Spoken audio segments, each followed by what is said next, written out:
Welcome back to our channel और मैं आ चुकी एक और हॉरर वीडियो लेकर के।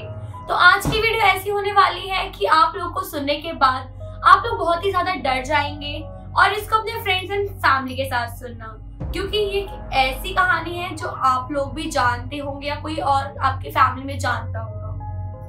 मसान पीड़ा। मसान पीड़ा है क्या होते हैं ये मसान भूत जो कि उत्तराखंड में पाए जाते हैं। तो एक ऐसी ही कहानी है दो भाइयों की, जिसमें से एक भाई को मसान पीड़ा लग जाती है। ये पीड़ा ऐसी होती है कि घर वाले भी दुआ करते हैं कि भगवान इसको उठा लो, क्योंकि उसकी पीड़ा इतनी ज्यादा होती है कि इंसान सह नहीं सकता है, पागल हो जाता है, बिल्कुल ही उसका दिमाग और उसका शरीर अलग ही काम करने लगता है और ये पीड़ा बहुत ही ज्यादा खतरनाक है। तो ये कहानी है दो भाइयों की जिसका नाम था राम और लक्ष्मण। उन दोनों में बहुत ही प्यार था, मतलब एक दूसरे से बहुत ज्यादा प्यार करते थे, साथ में रहा करते थे, खाना बनाते थे और घर के सारे काम करते थे। वो दोनों हमेशा साथ में रहा करते थे। जो राम था वो टीचर था, उसकी गवर्नमेंट जॉब थी और वो दोनों उत्तराखंड में रहते थे। उसके जो पेरेंट्स थे वो बीमार थे, तो वो दोनों भाई साथ में काम करते थे। बहुत परेशान भी रहते थे कि माता पिता दोनों बीमार हैं, तो हमें उन्हें उनका ज्यादा ख्याल रखना चाहिए। तो ऐसे ही एक बार राम जिस स्कूल में वो काम करता था, तो वहां पर एक टीचर था जिसकी शादी थी। तो जो उसका टीचर था, उसका जो फ्रेंड था टीचर, तो उसने कहा कि यार तू मेरी शादी में जरूर आई, अगर तू नहीं आएगा तो मैं शादी नहीं करूंगा। तो राम बोलता है नहीं यार, माता पिता की तबीयत बहुत ज्यादा खराब है तो मैं नहीं आ पाऊंगा और मेरा आना बहुत मुश्किल है, क्योंकि मैं घर में भाई और माता पिता को अकेले छोड़ के नहीं आ सकता।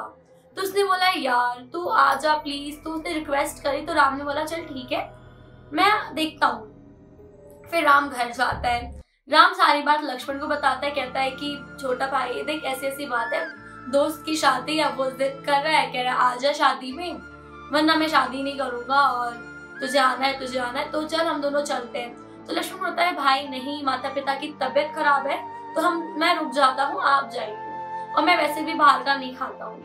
तो राम बोलता है चलो ठीक है मैं जल्दी आने की कोशिश करूंगा। तो अगले दिन शादी होती है। तो लक्ष्मण बोलता है भाई जल्दी आ जाना, देर मत करना और छोटे रास्ते से मत आना। अब ये कौन सा छोटा रास्ता था जिसके लिए लक्ष्मण मना कर रहा था कि वहां से मत आना।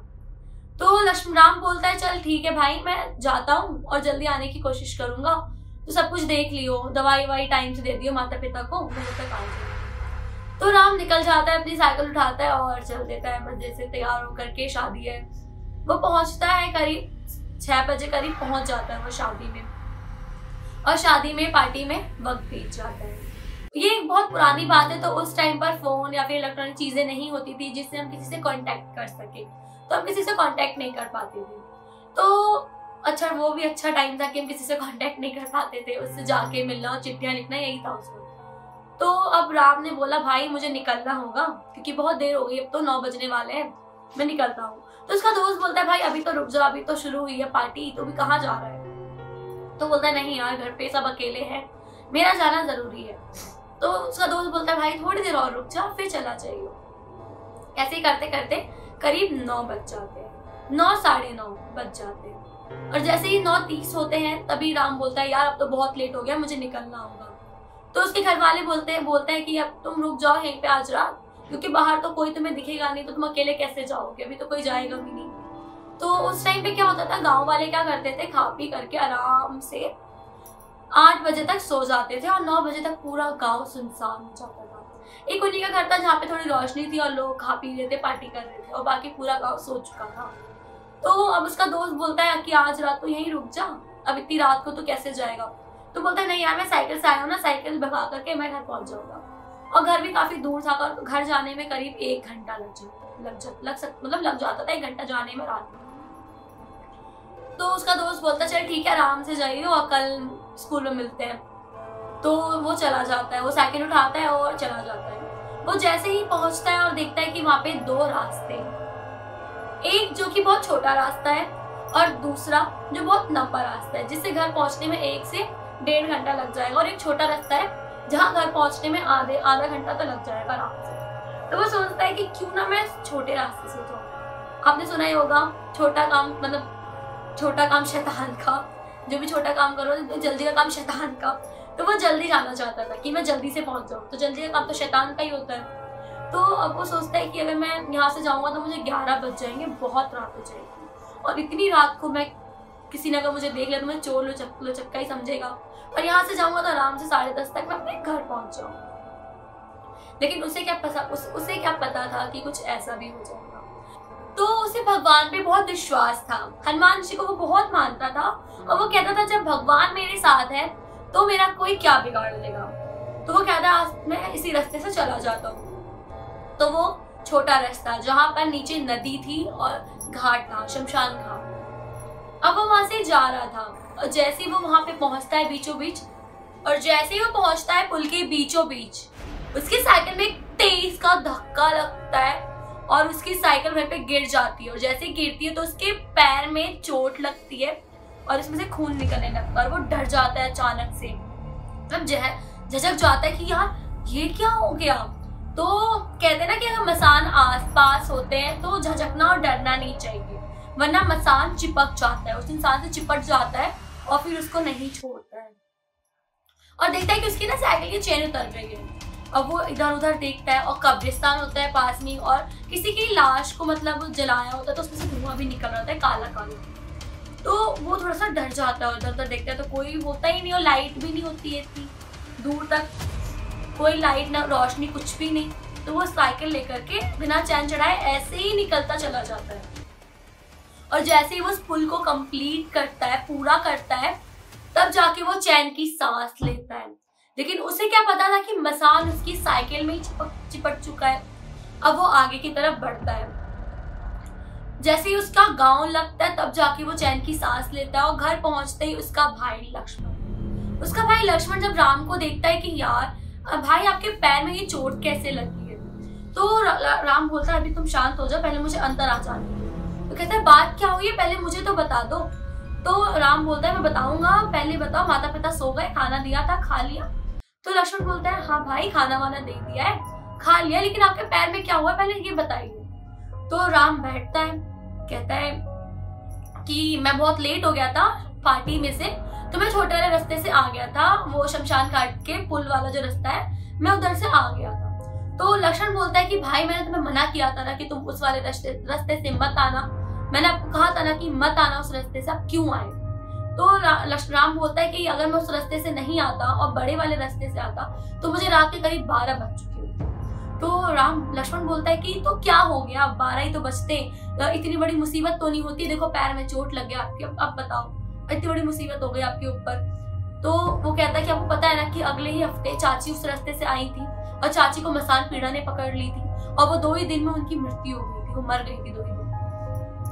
तो राम बोलता है कि अरे यार जब हनुमान जी मेरे साथ है तो कौन मेरा क्या ही बिगाड़ लेगा। तो लक्ष्मण बोलता है कि आप शांत हो जाओ, पहले तुम्हारी पट्टी वट्टी कर देता हूँ। तो कहते हैं हाँ चलो ठीक है, तो मेरी पट्टी कर दो। तो उसकी पट्टी करता है और कहता है मुझे 1 गिलास पानी दे दो। तो उसको पानी देता है और वो देखता है ना उसकी साइकिल से कोई आवाज आ रही है, जैसे साइकिल के पास ना कोई बैठा है उसके ऊपर और ना उसको राम को बुला रहा है। तो राम झांकता है बाहर की तरफ और देखता है कि साइकिल पे कोई बैठा है, काले कपड़े पहन के, चेहरा नहीं दिख रहा, पूरा काला काला ही दिख रहा है, लेकिन कोई इंसान बैठा हुआ है। तो वो जाता है, अब लालटेन लेकर जाता है वो देखने के लिए कि क्या चीज है। लक्ष्मण अंदर जाता है कि भाई ने पानी मांगा है, पानी ले आओ। वो पानी निकालने चला जाता है, वो जाता है और जैसे ही वो साइकिल के पास जाता है और देखता है कि वहां पे कोई भी नहीं है। उसे क्या पता था कि वो मसान उसके अंदर घुस चुकी है, मसान भूत उसके अंदर प्रवेश कर चुका है, उसकी आत्मा पे। अब वो राम अंदर आता है, वो चुपचाप आता है, लालटेन टांगता है और शांति से बैठ जाता है। लक्ष्मण पानी लाता है, कहता है राम भैया लो पानी पी लो। तो वो पानी कहता है मुझे नहीं चाहिए, जाओ। तो कहता है क्या हो गया, आप ही ने तो पानी मंगाया था, अब क्यों मना कर रहे हो। कह रहा मन नहीं है, जाओ। तो चला जाता है, कहता है मेरे को सोना है, मुझे परेशान मत करो। वो जा करके सो जाता है। अब लक्ष्मण पूरी रात सोचता है कि भैया वो छोटे रास्ते से आए थे, कुछ हुआ ना हो, वो क्या हुआ। वो जाता है तो वो देखता है ना कि राम ना खुद से ही कुछ बात कर रहा है, ऐसे बड़बड़ा रहा है कुछ। तो कहता है भैया क्या हुआ। तो वो देखता है कि भैया बोल ही नहीं रहे। वो जाता है, कहता है भैया क्या हुआ। हिलाता है लक्ष्मण, भैया क्या हुआ बताओ क्या हुआ। तो कहता है जाओ यहाँ से जाओ। उसको वो देखता है कि भैया की पूरी बॉडी तप रही है, उसे बहुत तेज बुखार है। तो कहता है कि आपको तो बहुत तेज बुखार है। तो तेज से चिल्लाते कहते हट यहाँ से, सोने दे मेरे को। तो अब लक्ष्मण सोचता है क्या हो गया, इतना चिल्ला रहे हैं। तो सोचता है शायद थक गए होंगे इसीलिए चिल्ला रहे हैं मेरे ऊपर, मैं ही चला जाता हूँ। वो चले जाता है। फिर देखता है अगले दिन भैया की पूरी आंखों के नीचे ना काला काला धब्बा सा कुछ और काले काली निशान उसकी पूरी बॉडी पे पड़ा हुआ है। तो वो वैद्य जी को बुलाते हैं। पुराने समय में क्या होता था, वैद्य जी ही डॉक्टर हुआ करते थे, लेकिन जो वैद्य जी होते थे वो भूत प्रेत आत्माओं पर मसान पे तो बहुत ही ज्यादा बिलीव करते थे, क्योंकि उत्तराखंड में बहुत ज्यादा मसान पाए जाते हैं और लोगों को लग भी जाते हैं। अब वैद्य जी आते हैं घर में तो देखते हैं कि उसकी पूरी बॉडी पे धब्बे पड़ गए हैं, काले काले, और आंखों के पास धब्बे धब्बे। तो कहता है कि तुम्हारे भाई को ना मसान ने जकड़ लिया है, बहुत कस के जकड़ा है, और लगता नहीं है कि उनको छोड़ेगा बिना उनकी जान लिए। तो लक्ष्मण बोलता है कि ये कैसे हो गया। तो वो बताता है कि तुम्हारा भाई रात को उस पुल से आया है ना जहाँ पे मसान बहुत ज्यादा पाए जाते हैं, और वहाँ पे कोई सुबह के वक्त भी नहीं जाता और ना ही शाम के वक्त, दोपहर के वक्त वहाँ पे कोई नजर नहीं आता। तुम्हारे भाई ने वही रास्ता छोड़ा और वहीं से आया। अब वो कहता है कि अभी कैसे ठीक होगा, बताइए वैद्य जी, कुछ तो बताइए, कोई दवा कुछ बताइए कि मेरे भाई ठीक हो जाए। वैसे ही माता पिता वैसे बीमार होते हैं। लक्ष्मण बहुत चिंता करता है कि अब राम भैया को भी सब हो गया।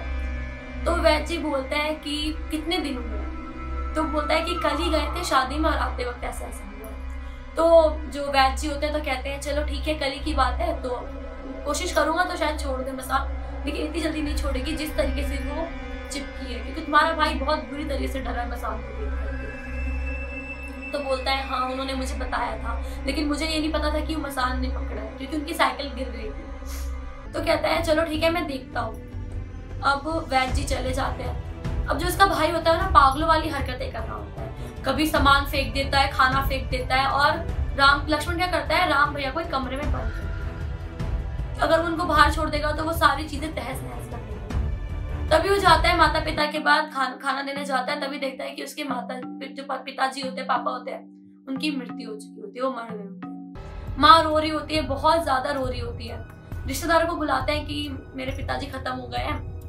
तो हर कोई पूछता है कि बड़ा भाई कहाँ है, बड़ा भाई नजर नहीं आ रहा है, पिता मर गए उसके, वो नजर नहीं आ रहा है, वो नजर नहीं आ रहा है। तो वो सबको बताता है कि मेरे भाई को मसान पीड़ा है। अब हर कोई कहता है कि यार हम नहीं रहेंगे, हमें जाने दो, तुम्हारे घर में मसान भूत घुस आया है, इसलिए तुम्हारे पिताजी को खा गया, तुम्हें खा जाएगा, पूरे परिवार को खा जाएगा। तो कहता है कि नहीं रुको, तो कोई नहीं रुकता। अंतिम संस्कार वो अकेले ही करता है। फिर आते हैं वैद्य जी, पंडित को लेकर आते हैं और बैठते हैं कि मसान पीड़ा दूर करनी। अब वो ढोल वोल कुछ बजा के उसको दूर करना होता है। तो पूरी रात ये प्रक्रिया चल रही होती है। तो वो लक्ष्मण पूछता है कि पूरी रात की प्रक्रिया चलेगी तो क्या मेरा भाई ठीक हो जाएगा। तो वैद्य जी और पंडित बोलते हैं कि बचाना बहुत मुश्किल है, क्योंकि वो जो मसान पीड़ा होती है ना, वो बिना इंसान को लिए बिना वो मुक्त नहीं होती है, वो नहीं जाती है। जब तक उसकी शरीर को ना ले जाए, उसके रूह को ना ले जाए, तब तक वो शांत होती है, उसकी आत्मा को ले जाएगी। तो जो पंडित होते हैं और जो उसके जो वैद्य आए होते हैं, तो वो कहते हैं कि मुश्किल है तुम्हारे भाई को बचाना, लेकिन हम पूरी कोशिश करेंगे। राम लक्ष्मण के लिए पूरे वक्त मंदिर में बैठ के हनुमान जी के सामने कहता है, हनुमान जी मेरा भाई तुम पे बहुत विश्वास करता था, वो तुम्हारी हमेशा पूजा करता था, हर मंगलवार उसने तुम्हें मोती के लड्डू चढ़ाए हैं, प्लीज मेरे भाई को बचा लो, मैं तुम्हारे सामने रिक्वेस्ट करता हूँ। अब ये करिश्मा मानो या भगवान की कृपा मानो, राम बच जाता है। पूरी रात ये चलता है। सुबह राम उठकर आता है, कहता है लक्ष्मण कुछ खाने को दे, लग रहा है सालों से कुछ नहीं खाया। लक्ष्मण बहुत खुश हो जाता है, और इतना खुश हो जाता है, और लेकिन जब राम को पता चलता है कि उसके पिता की मृत्यु और वो मसान पीड़ा में था, राम बहुत रोता है। तो जो पंडित जी थे और जो वैद्य जी थे, तो उन्होंने कहा था कि मसान पीड़ा तुमसे दूर तो हो गई है, लेकिन वो तुम्हारे पास दोबारा आ सकती है, तो तुम्हें चावल और कुछ सामान का दान करना है, और वो भी जा करके शमशान घाट के पास दान करना है। वहाँ पे शमशान घाट जो लोग बैठते हैं ना, जो लाशों को जलाते, चंडाल्स होते हैं, उनको दान करना है। तो अब वो जाता है और वो दान करता है, और वो बिल्कुल ठीक हो जाता है। लेकिन अगर ये किसी और के साथ हुआ होता ना, तो उसका बचना बहुत मुश्किल होता, क्योंकि मसान पीड़ा बहुत ही ज्यादा खतरनाक होती है। कहते हैं ना, शादी से पहले दुल्हन को कुछ धागे बांधते हैं या फिर कुछ पहना देते हैं कि मसान यार रात का वक्त हो रहा है, मुझे भी डर लग रहा है। तो मसान पीड़ा औरतों को भी लग जाती है। शादीशुदा जो औरतें होती है तो उनको क्या करते हैं, लड़कियों के हाथ में कुछ पहना देते हैं या काली चूड़ियां पहना देते हैं कि मसान आसपास ना आए, भूत प्रेत आसपास ना आए, इसीलिए करते हैं। तो फ्रेंड्स, आपको मेरी आज की वीडियो कैसी लगी कमेंट करके जरूर बताना कि आप लोगों को भी पता था कि उत्तराखंड में ये आत्माएं, भूत प्रेत, ये मसान पाया जाता है।